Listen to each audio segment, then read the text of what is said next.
In this video, we'll take a look at the three main sections that make up the Workflow Builder. Number 1, the Actions panel. Number 2, the header. And number 3, the Settings panel.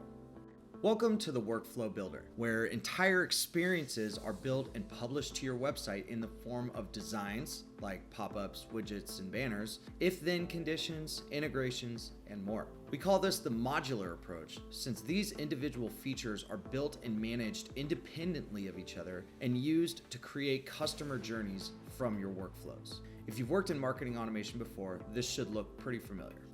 First, the Actions panel. This is where you add steps into your workflow, which can range from designs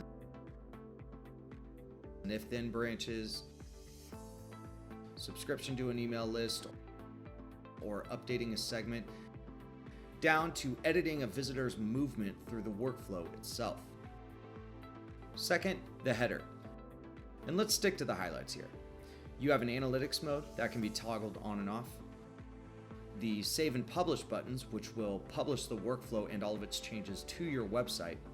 And lastly, the gear in the upper right will allow you to adjust the workflow settings, including re-enrollment, suppression, and more. Finally, the Settings panel. This panel will appear when you click any of your steps and will show you the various options for that action. A good place to start is by clicking the enrollment trigger to configure the conditions that will enter a visitor into the workflow. Clicking on the design settings will let you choose or replace a design. The Sync to App settings will allow you to choose a list for your new email subscriptions and many more. Quick recap. In this video, we got to know the Workflow Builder, starting with the Actions panel, which allows you to build and automate your experiences using the various other features in Justuno, aka the modular approach. Then we looked at the header, which allows you to access quick analytics, settings, and the Publish button. Third, we looked at the action settings, which allow you to configure the steps you've brought into the workflow. And that's a brief overview of the Workflow Builder.